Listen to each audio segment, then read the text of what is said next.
Assalamualaikum warahmatullahi wabarakatuh. Bismillah, alhamdulillah, wa ala alihi wa sahbihi wa mawalah, wassalatu wassalamu ala rasulillah ibni abdillah amma ba'dah. Sahabat-sahabat jejak jeneng yang dirahmati Allah subhanahu wa ta'ala, alhamdulillah pada malam kesempatan hari ini kami tim jejak jeneng Kabupaten Indramayu sudah berada di sebuah lokasi kibuyut yang dianggap keramat oleh masyarakat sekitar, yaitu di Desa Rambatan Wetan, Kecamatan Sindang, Kabupaten Indramayu. Nah, lantas siapa sebenarnya kibuyut yang berada di dalam? Tidak lain adalah Kibuyut Silem. Siapa Kibuyut Silem? Dari mana asalnya dan bagaimana kisah sejarah beliau? Siapa nama aslinya? Kapan datang ke wilayah ini? Kita akan menelisik sejarah tentang beliau Kibuyut Silem. Namun sebelum kami menelisik, kita akan melihat suasana di sekitaran Kibuyut Silem ini. Ada energi apa saja, ataukah ada sosok penjaga dan lain sebagainya. Alhamdulillah masih didampingi oleh praktisi tim jejak jeneng Kabupaten Indramayu, Ustadz Syarif Maulana Rohman, yang akan mendeteksi energi-energi apa saja yang ada di sekitaran Kibuyut Silem ini. Kita akan tanya-tanya langsung kepada beliau. Kita sapa bersama praktisi kami tim jejak jeneng Kabupaten Indramayu, Kang Ustadz Syarif Maulana Rohman. Assalamualaikum Pak Ustadz. Mohon dijelaskan nih Pak Ustadz, energi-energi apa saja yang berada di seputaran lokasi Kibuyut Silem ini. Assalamualaikum warahmatullahi wabarakatuh. Ya, baik, langsung saja. Di sini sangat kuat sekali ya energinya.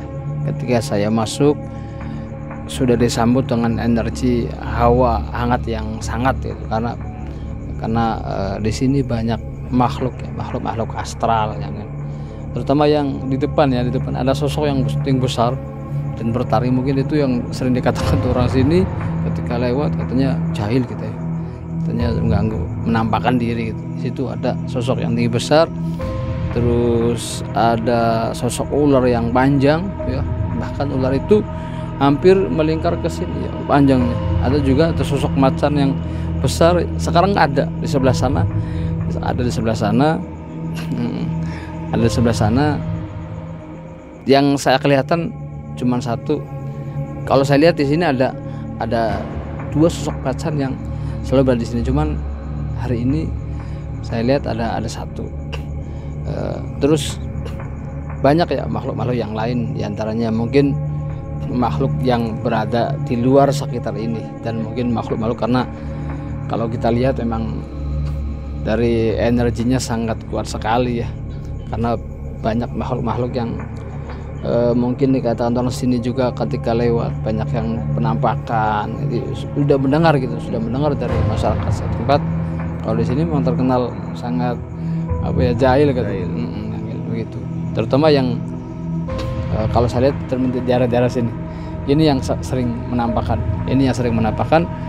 Kalau saya lihat ada makhluk-makhluk seperti pocong ya, ada juga sosok perempuan yang lagi duduk di atas, terus ada juga sosok yang orangnya agak pendek ya, tapi lebar, badannya lebar, bertaring juga, matanya itu di wilayah sini ya, di sekitar sini. Nah, itu kalau saya lihat seperti kayak kependudukan ya Kak, seperti, cuman kalau saya lihat banyak makhluk halus ya di daerah situ ya, terutama mungkin kalau kita samakan dengan yang sekitar makom beda ya. Kalau ini adalah sosok penunggu, kalau di sana adalah sosok liar ya, itu Kiai. Sahabat-sahabat jejak jeneng yang dirahmati Allah Subhanahu wa taala. Itu tadi penjelasan dari Ustadz Syarif Maulana Rohman, praktisi jejak jeneng Kabupaten Indramayu, yang melihat suasana sekitar di pemakaman Kibuyut Silem ini. Nah, kita akan masuk ke dalam, berbincang-bincang dengan juru kunci Kibuyut Silem untuk menanyakan kisah sejarah tentang beliau Kibuyut Silem. Nah, nanti ketika sudah mendapatkan informasi, kita akan coba untuk menelisik dan kita akan padukan tentang karomahnya beliau, tentang sejarahnya beliau, nama aslinya beliau, dan bagaimana nanti kita akan ceritakan di dalam itu sekilas tentang suasana di pemakaman Ki Buyut Silem ini. Mudah-mudahan masyarakat di desa Rambatan Wetan ini tetap diberikan keselamatan, diberikan kesehatan oleh Allah, dan mendapatkan barokah fid dunya wal akhirah. Kita akan masuk ke dalam menelisik sejarah Ki Buyut Silem. Wallahul muwaffiq ila aqwamit thoriq. Assalamualaikum warahmatullahi wabarakatuh.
Assalamualaikum warahmatullahi wabarakatuh. Sahabat-sahabat jejak jeneng yang dirahmati Allah Subhanahu wa taala. Alhamdulillah kami sudah memasuki di makam Ki Buyut Silem. Nah, lantas siapa sebenarnya Ki Buyut Silem? Kita langsung tanyakan saja kepada juru kunci. Alhamdulillah beliau sudah berada di samping kita untuk memberikan penjelasan tentang sejarah Ki Buyut Silem.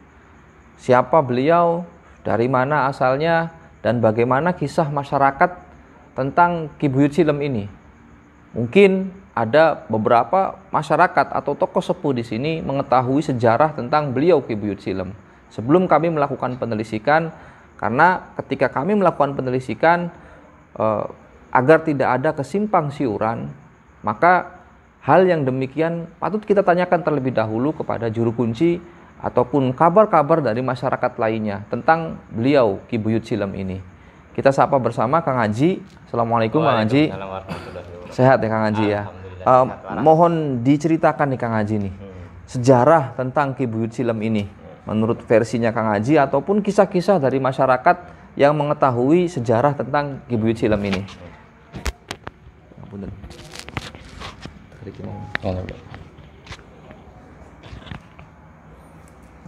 Assalamualaikum warahmatullahi wabarakatuh. Waalaikumsalam. Ya sedurunge kula njaluk pangapurae, njaluk maafe bokatan anak kata-kata kula sing salah, mungkin orang nyambung, tak ora priwenya sedurunge kula njaluk pangapurae bae. Ari kula mah ora weruh sebenarnya, mung cerita jare wong tua zaman bengen. Jare kin meja Kang ya, Kang Ustad. Ya punten bae kini Kang. Arene wong jare. Jare sedurunge ning kene ki masih alas jare mah. Nah, barang anu mbuh sing endi kita ora weruh. Ning kono ana wong tua. Ana wong tua. Nah, wong tua iku jare dhewek mah lagi ngomong. Lagi ngomong mbuh si titipane sing sapa kita ora weruh, arane sapa kita ora weruh. Mung arane ga bocah nakal glidig lah ngono. Barang anu arane ge wong ken masih balong, masih akeh rawa. Ninggange bocah kun ku kecemplung ning balong. Barang lawase ning jam mungkin si bapak tuh aku nglati men dijakana bocahku ternyata ning setengah balong iku anak tengrane, anak kayu sing ogal-agel. Nah, pemikirane wong tua iku wah ya anak ning kene, dari si bapak tua ku niku nyemplung, slulup. Nyilem ning balong, ta masih rawa jejaraman mengen. Nah, saking kenang suwene si nyileme ki ngangkat bocah sing ngejebur mau iku, embuh sapa arane kita ora weruh. Cuma ya bisa cuma pakai keterangan mung semono, kita kaya njaluk pangapura bae buat kita ana sing salah, maklum kita manusia. Tempatnya salah. Jare sakine dijuluki buyut silem kuju. Jare wong tua ajak ngono mongkon ya embuh ngono. Iya. Iya, mung kita bisa ngupai anu mung semono, mungkin ya pribenika lah. Nah, lantas asli beliau Ki Buyut Silem ini mengetahui tidak masyarakat sekitar itu, Pak? Ya weruh. Arane sapa? Arane kita ora weruh, cuma weruh aku Buyut Silem bae. Ngono. Arane Buyut Silem. Buyut Silem. Masyarakat setempat ya Buyut Silem konon ka. Tuli ya emang Buyut Silem sih, julukane Buyut Silem ngono. Tapi asline sing endi kono, Kang? Ya ngurung-ngurusi asline sing Cirebon, jare mah ngono. Mungkin Kang Ustaz sing lebih detail, kita marane go wong ora ngarti. Iya, cuma megangki cuma ketitipan sing mertua kita ku. Dijalanaken ya priwen, dijalakan ya priwen. Cuma kita pengennya ngupai aja sampai hilang ngono. Sejarah wong tua, sejarah leluhur, ning Buyut Silemku tapi ya embuh. Orang ngerti intinya mah. Ya mengkonon kita mah bisa ngupai keterangan. Ya cukup mengkonon bela. Akhiri kata wabillahi taufiq. Wassalamualaikum warahmatullahi wabarakatuh. Waalaikumsalam warahmatullahi wabarakatuh. Enggak. Sahabat-sahabat sejak tenang yang dirahmati Allah Subhanahu wa taala, itu tadi sedikit kisah tentang beliau Ki Buyut Silem ini menurut juru kunci Ki Buyut Silem, Kang Haji. Berdasarkan cerita dari masyarakat dan orang-orang tua terdahulu, bahwa beliau Ki Buyut Silem itu asalnya seorang anak yang tenggelam, terus kemudian diselamatkan dengan cara menyelam. Nah, entahkah anak tersebut yang dinamakan Buyut Silem atau yang menyelamatkan? Wallahu a'lam bishawab. Kita tidak mengetahui. Nanti kita akan coba telisik bersama sejarah beliau Ki Buyut Silem. Siapa nama asli beliau Ki Buyut Silem dan berasal dari mana? Kalau tadi dikatakan berasal dari wilayah Cirebon, apakah benar Ki Buyut Silem ini berasal dari Cirebon? Wallahu a'lam bishawab. Kita akan nanti padukan cerita tentang Ki Buyut Silem dan sejarahnya bagaimana bersama nanti praktisi tim Jejak Jeneng Kabupaten Indramayu, Kang Ustadz Syarif Maulana Rohman yang akan menjelaskan. Namun terlebih dahulu, sebelum kami melakukan penelisikan, kita akan berdoa bersama, mendoakan beliau Sohibul Makom, memohon ridhonya, sekaligus meminta izin, Pak Kuncen, meminta izin untuk berdoa, sekaligus untuk melakukan penelisikan. Namun apabila nanti di depan penelisikan itu kami ada sedikit perbedaan, ini mohon dimaklumi ya Pak Kuncen ya. Mohon dimaklumi karena memang ada perbedaan versi di beberapa hal, baik itu versi tentang sejarah ataupun versi tentang hal-hal yang lain sebagainya. Mudah-mudahan cerita yang tadi dikatakan oleh Bapak Kuncen tadi sama dengan hasil penelisikan. Kami berharap yang demikian. Berasal dari cerita yang seperti apa, nanti kita akan tanya pada Sohibul Makom melalui kebatinan yang dilakukan oleh praktisi tim Jejak Jeneng Kabupaten Indramayu, Kang Syarif Maulana Rohman. Wallahul muwaffiq ila aqwamit thoriq. Assalamualaikum warahmatullahi wabarakatuh.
Assalamualaikum warahmatullahi wabarakatuh. Waalaikumsalam. Alhamdulillahirrabbilalamin. Wabihi nasta'in ala umri dunya waddin. Wassalatu wassalamu ala asrafil anbiya'i wal mursalin Sayyidina wa maulana Muhammadin wa ala alihi wa sahbihi ajma'in, amma ba'd. Sahabat-sahabat jejak jeneng yang dirahmati Allah subhanahu wa ta'ala, alhamdulillah tadi sudah selesai dilakukan doa bersama, memohon kepada Allah subhanahu wa ta'ala sekaligus mendoakan sohibul makom. Dan mudah-mudahan apa yang kita lakukan pada kesempatan kali ini Allah subhanahu wa ta'ala memberikan keberkahan.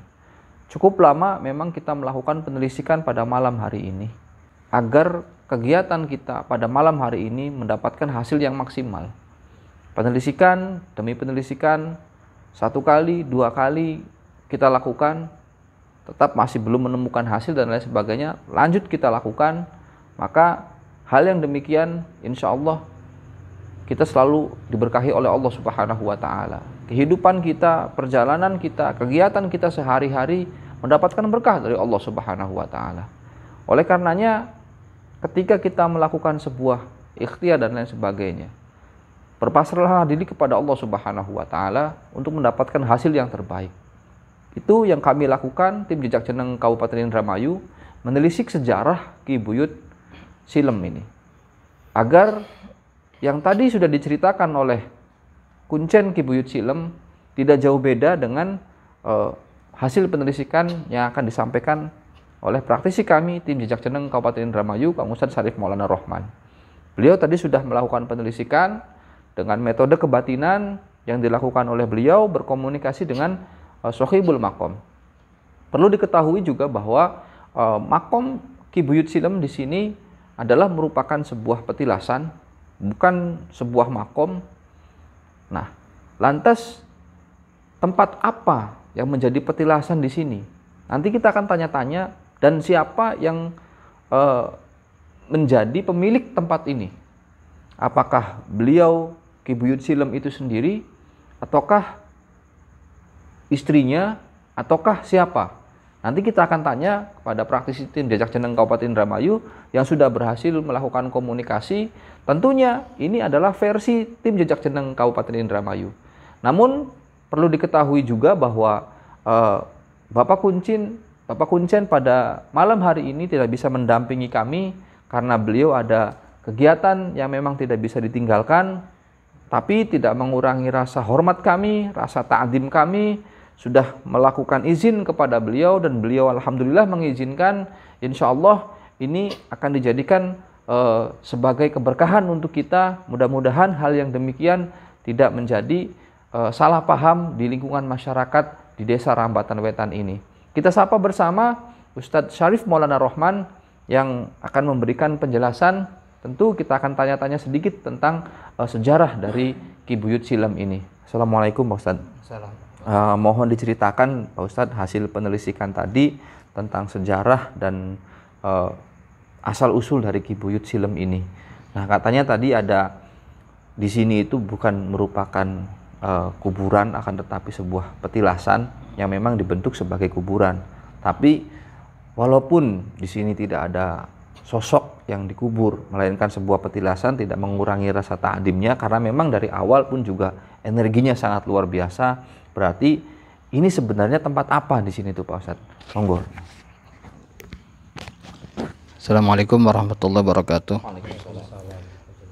Sahabat-sahabat tim Jejak Jeneng yang dirahmati Allah, sedikit ingin menceritakan tentang apa yang berada di sekitar ini, terutama di makom ya. Kalau saya lihat di sini itu adalah sebuah rumah ya, sebuah rumah kecil di mana ada sepasang sosok suami istri yang mendiami di sini. Beliau juga sangat soleh, alim dengan ilmunya, dan beliau bertempat di sini. Di sini tempat beliau beribadah, di sini tempat beliau tinggal, di sini beliau tempat bermunajat kepada Allah SWT. Makanya di sini kalau saya lihat itu tidak kelihatan sebuah makom yang di mana orang ketika meninggal gitu ya ada ada kayak apa ya orangnya gitu ya. Saya iya aja jasad. Saya melihat nggak ada jasad itu, cuman ada sosok saja. Sosok beliau tetap ada di sini. Sosok beliau ada di sini. Suaminya, istrinya yang kita ketika tadi berkomunikasi disebut dengan Pangeran Gelar ya. Pangeran Gelar karena beliau menggelar ilmu di sini. Beliau di sini bersama istrinya dan tidak terlihat jasad gitu ya. Hanya terlihat kalau saya sebuah rumah ya, rumah kecil yang di sini ada seperti rawa ya. Kalau saya lihat rawa, banyak rawa sekali. Banyak rawa, luas rawanya dan saya lihat rawanya juga dalam ya. Saya lihat dalam dan di sini bukan makam, hanya sebuah rumah dan ini adalah tempat tidur beliau. Beliau sempat berkata, siapa yang ngurusi ya, ngopeni jar kita sih ini, jarongan ini. Mengurusi, iya, menjaga. Ya, menjaga. Iya, siapa yang menjaga, menghidupkan maka dia akan mendapatkan berkah dan karomah dari beliau. Itu. Nah, itu tadi kisah sedikit tentang tempat di sini. Ternyata sebuah rumah yang memang rumah itu kecil posisinya, terus kemudian ada sebuah tempat tidur yang sering dilakukan tirakatnya beliau bermunajat kepada Allah Subhanahu wa taala. Nah, lantas kita akan tanya kembali, siapa sih sebenarnya Ki Buyut Silem ini? Tadi sudah dikatakan ada Pangeran Gelar. Nah, julukan-julukan apa saja yang sebenarnya dimiliki oleh beliau, Pangeran Silem atau Ki Buyut Silem atau tadi Pangeran Gelar tadi. Kita lanjutkan lagi, sebenarnya cerita dari Ki Buyut Silem itu seperti apa sih Kiai? Kalau toh memang kata tadi Pak Kuncen ada sebuah rawa, berarti benar adanya gitu ya, benar adanya seperti itu. Nah, lantas siapa yang penghuni rumah di sini itu? Monggo. Ya, terima kasih. Sahabat tim Jatsan yang dirahmati Allah, saya berkomunikasi dengan kebatinan saya ya memang agak lama ya, karena pengen mendapatkan hasil yang sedikit walaupun gak valid tapi paling tidak terlalu jauh. Ketika saya bertanya ini cerita Ki Buyut Silem, tentang Ki Buyut Silem, siapa sebenarnya Ki Buyut Silem dan sejarahnya gimana gitu. Saya bertanya dan ternyata berawal dari ada anak kecil yang dititipkan oleh beliau. Ada yang dititipkan oleh beliau yang dijuluki dengan sebutan tadi Pangeran Gelar. Beliau juga dijuluki Pangeran Santri karena disebut Pangeran Gelar karena beliau yang menggelarkan ilmu di sini. Disebut Pangeran Santri karena banyak yang mengaji sama beliau. Banyak yang mengaji, banyak yang datang ke sini untuk menimba ilmu. Jadi beliau dijuluki Pangeran Santri. Memang sebelum ke sini beliau sudah mendapatkan julukan Pangeran Santri karena beliau itu berasal bukan dari sini, bukan asli dari Indramayu, tapi dari wilayah Cirebon. Seperti yang Pak Kuncen tadi sampaikan, memang ketika saya bertanya dari mana dan berasal, beliau mengatakan dari Cirebon. Cirebonnya daerah wilayah Sumber gitu. Ketika itu ini versi saya ya, versi jejak jeneng. Saya bertanya kepada beliau, ternyata beliau adalah masih keturunan dari darah-darah Ningrat gitu. Makanya ada julukan, ada nama di situ, nama dari kerajaannya namanya Jayadiningrat. Ketika beliau mondok untuk mencari ilmu, mencari ilmu dan beliau menimba ilmunya di daerah Jawa. Daerah Jawa, ya wallahu alam ya, kebenarannya dari Allah ya. Saya cuman menasih tengok batinan. Beliau menimba ilmu di Sunan Muria, gitu. Sunan Muria. Pulang diberi nama Soleh Muhammad. Dan setelah itu beliau ketika pulang beliau langsung disuruh oleh ayahnya untuk ya babat awal-awal untuk menyebarkan agama, ilmu dari yang disampaikan ilmu yang didapat dari pesantren. Beliau dari sana dibekali sebuah kayu yang sampai sekarang mungkin kalau saya masih ada ya kayaknya, cuman mungkin sudah nggak berwujud atau gimana ya. Kalau saya lihat masih ada. Datang ke sini, cuman sebelum ke sini beliau sempat membangun sebuah tempat ibadah, dan di situ beliau lah yang membabat alas. Dan dari situlah ketika ada yang sudah mulai mengikuti ngaji sama beliau, dan beliau dijuluki Pangeran Alas. Wallahu alam ya, wallahu alam. Ini versi saya. Setelah beliau mengajarkan juga ilmu yang disampaikan dari kiainya Sunan Muria, wallahu alam ya, dan beliau langsung ke sini dan bertemulah dengan sosok istrinya bertemu dengan sosok istrinya. Kalau nggak salah di wilayah Karangampel ya, dan di wilayah Karangampel beliau meneruskan perjalanan sampailah di sini, dan sampai di sini membangun sebuah pedukuhan rumah, dan disinilah tempat beliau, tempat tidur beliau, tempat menggelar ilmu beliau. Tapi masih banyak rawa di sini, Beliau dititipi anak kecil. Allah saya nggak tahu. Tapi beliau mengatakan itu adalah Pangeran Kamaluddin. Dan beliau mengatakan itu adalah titipan dari Kesultanan Banten. Allah alam, saya nggak tahu. Kebenarnya saya pasrahkan sama Allah lah itu. Dan anak kecil itu Pangeran Kamaluddin itu kecebur apa ya cari wong ini ya, kelelep, tenggelam ya, dan dicarilah sama pangeran santri. Terlalu lama beliau mencari, dan itu ada tongkat beliau yang di air itu, di rawa itu yang beliau sengaja tancapkan, dan di situ ada kayak ada gerak-gerak ya, dia tuh gerak-gerak.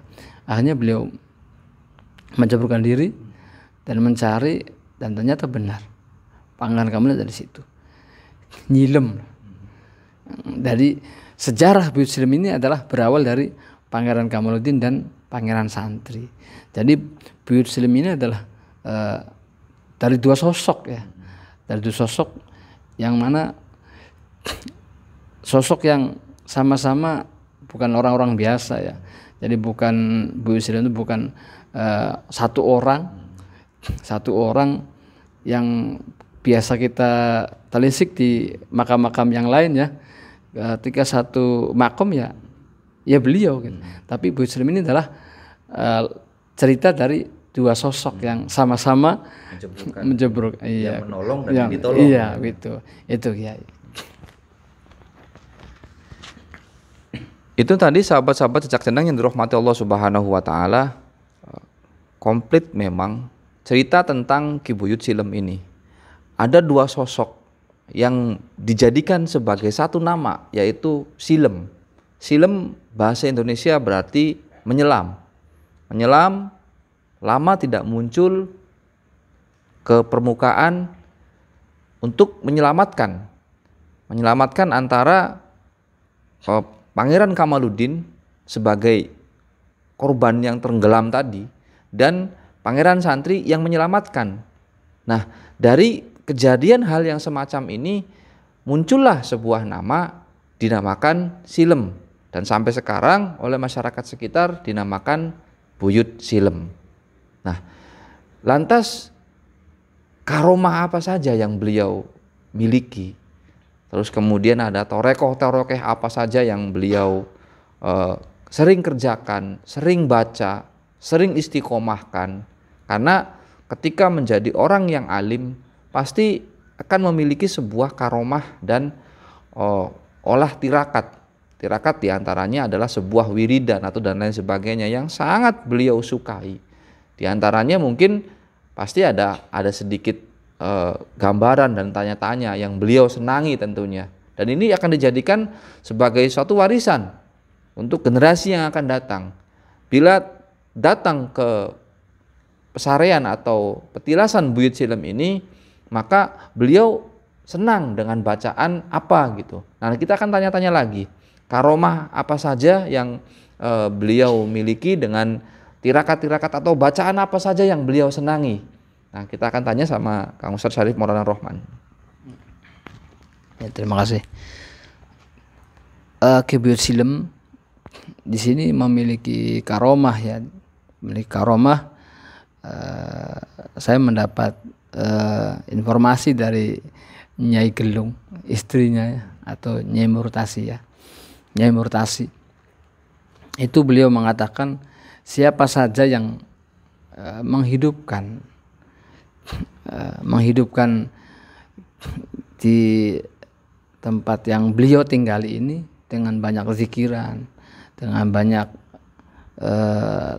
tahlilan, itu kata beliau akan saya angkat permasalahan-permasalahan yang sedang dihadapi. Makanya beliau menyampaikan khususnya untuk wilayah masyarakat setempat ya, Desa Rambatan Wetan ya, Blok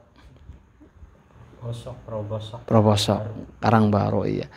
Beliau menyampaikan kalau anak cucuku sedang berada dalam kesulitan, datanglah ke sini. Bermunajatlah kepada Allah dengan perbanyak zikiran. Dan zikiran yang paling disukai oleh beliau itu adalah kalimat thayyibah. Karena itu sebuah thariqah yang beliau dapatkan dari Sunan Bonang, wallahu alam. Apa sih beliau itu langsung dari bertemu jasadnya atau dengan ilmunya, saya wallahu alam. Itu itulah karomah beliau diantaranya. Dan juga diantara karomah yang lain mengenai santri ya, mengenai santri. Beliau sempat menancapkan kaki di wilayah sini, di tanah yang lembek ya. Dan beliau bermunajat kepada Allah, ya Allah jadikanlah tempat yang saya injak tanahnya ini banyak santri, banyak orang yang pintar mengaji. Dan alhamdulillah kalau saya lihat ya, di wilayah Rambatan ini banyak kiai, banyak santri, banyak yang berangkat ke pesantren. Mungkin itu adalah jasa dari beliau, doanya beliau. Maka selayaknya khususnya orang wilayah Rambatan Wetan ini, untuk khususnya santri-santri ya, datanglah ke sini, karena bisa menjadi santri itu berkat doanya beliau. Dari kaki yang dihujamkan ke tanah, dan beliau bermunajat kepada ya Allah, jadikanlah tanah yang saya injak ini adalah nanti banyak santrinya dan banyak orang yang pandai mengaji. Itu Kiai. Terima kasih.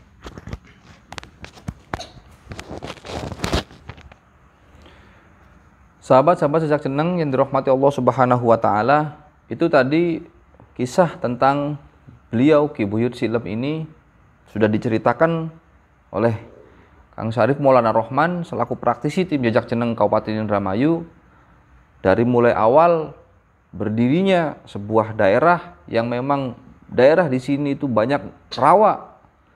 Di lingkungan Buyut Silem ini dulunya rawa. Nah, ada sebuah rumah di sini yang memang sebuah rumah itu ditinggali oleh dua sosok laki-laki dan perempuan. Beliau adalah suami istri, yaitu Ki Buyut Silem, terus kemudian sebelahnya lagi atau Nyi Gelung atau Nyi Murtasi bahasanya. Suaminya Buyut Silem, istrinya Ki Nyi Buyut Gelung. Nah, beliau ini berasal dari wilayah Cirebon, tepatnya di daerah Sumber. Masih ada keturunan kerajaan, berbau-bau kerajaan, karena di belakangnya ada disebut dengan Jayadiningrat. Wallahu a'lam bishawab. Nah, lantas beliau menimba ilmu bukan hanya di wilayah daerah Cirebon, melainkan di wilayah timur, artinya di sekitaran pesantren Sunan Muria. Apakah beliau memang santri Sunan Muria? Wallahu a'lam bishawab. Nah, kemudian setelah beliau pulang dari pesantren, beliau diberi nama oleh guru di pondok pesantrennya. Nama beliau adalah Pangeran Soleh Muhammad. Berganti nama karena memang di sini itu dulunya masih rawa.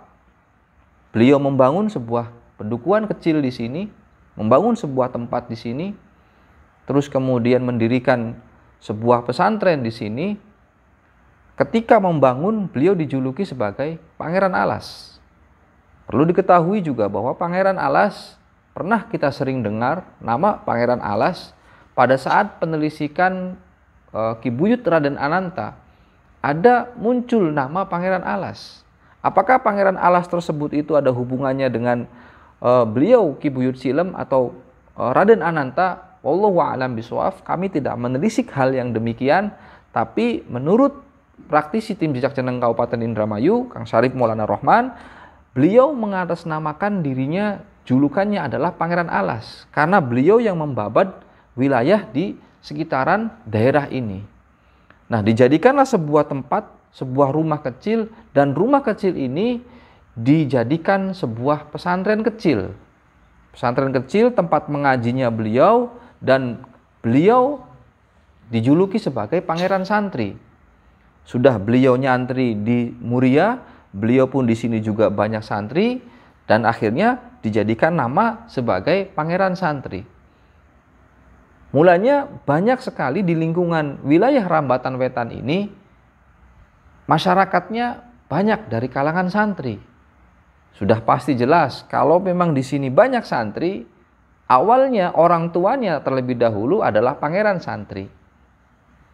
Mulanya tidak heran ketika masyarakat di wilayah Rambatan ini banyak yang menjadi santri, banyak yang pergi ke pondok pesantren, dan banyak yang menimpa ilmu agama di beberapa pondok pesantren di seluruh Indonesia. Oleh karenanya, kita haruslah bersyukur kepada Allah Subhanahu wa Ta'ala memiliki sosok orang tua yang memang memuliakan masyarakatnya setelah itu. Artinya, orang yang sudah meninggal, orang yang sudah mati, sejatinya beliau tidaklah mati, beliau tidaklah meninggal, akan tetapi tetap memberikan karomah kepada masyarakat di lingkungan sekitar. Oleh karena itu, khususnya masyarakat desa Rambatan Wetan, marilah kita bersama-sama guyub, menjalin satu kesatuan, menciptakan sebuah desa, daerah yang religius, memberikan sebuah penghargaan kepada orang terdahulu kita. Karena seyogyanya, orang-orang terdahulu ini pasti adalah orang yang berjasa untuk kita semua. Sudah sepantasnya kita sebagai anak cucu generasi muda haruslah memuliakan orang tua kita, memuliakan para sesepuh kita, memuliakan khususnya kibuyut-kibuyut yang ada di desa kita. Mari kita muliakan dengan berdoa kepada Allah Subhanahu wa Ta'ala sekaligus mendoakan. Kalau kita mendoakan orang yang mulia, maka orang mulia tersebut akan mendoakan kita. Dan doa orang mulia pasti akan diijabah oleh Allah Subhanahu wa Ta'ala. Itu diantara karomah dari Ki Buyut Silem ini. Menurut beliau, karomahnya ketika orang yang punya masalah atau orang yang sedang ada dalam kesulitan, baik itu anak cucunya dan masyarakat sekitar di desa Rambatan Wetan ini, datanglah ke Ki Buyut Silem. untuk memohon ridho kepada Allah Subhanahu wa Ta'ala, berzikir, menghidupkan kembali suasana yang tadinya dikatakan seram dan lain sebagainya, sehingga menjadi sebuah tempat yang religius, mendoakan kepada Allah Subhanahu wa Ta'ala sebagai satu amaliyah yang memang dianjurkan oleh Nahdlatul Ulama.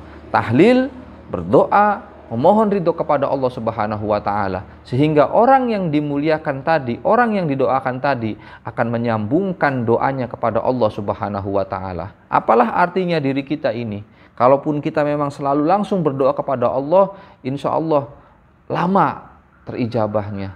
Namun apabila kita mempunyai sebuah jalan, sebuah rambatan, sebuah pegangan, sebuah tali yang bisa menyambungkan ke atas, maka insya Allah kita akan dipermudah oleh Allah Subhanahu wa Ta'ala. Artinya, jadikanlah Ki Buyut Silem ini sebagai satu pegangan kita, satu tali kita yang menyambungkan diri kita yang banyak dosanya ini agar diijabah oleh Allah Subhanahu wa Ta'ala. Itu saja yang dapat kami sampaikan. Sekali lagi kami mohon maaf yang sebesar-besarnya. Mungkin hal yang demikian, penelisikan kali ini pasti akan ada perbedaan. Oleh karenanya, jangan dijadikan perbedaan itu sebagai masalah. Jadikanlah perbedaan itu sebagai satu warna yang satu sama lain akan saling mengindahkan dengan yang lainnya, sehingga menjadi sebuah bentuk yang indah dipandang mata. Wallahul muwaffiq ila aqwamit thoriq. Wassalamualaikum warahmatullahi wabarakatuh. Waalaikumsalam.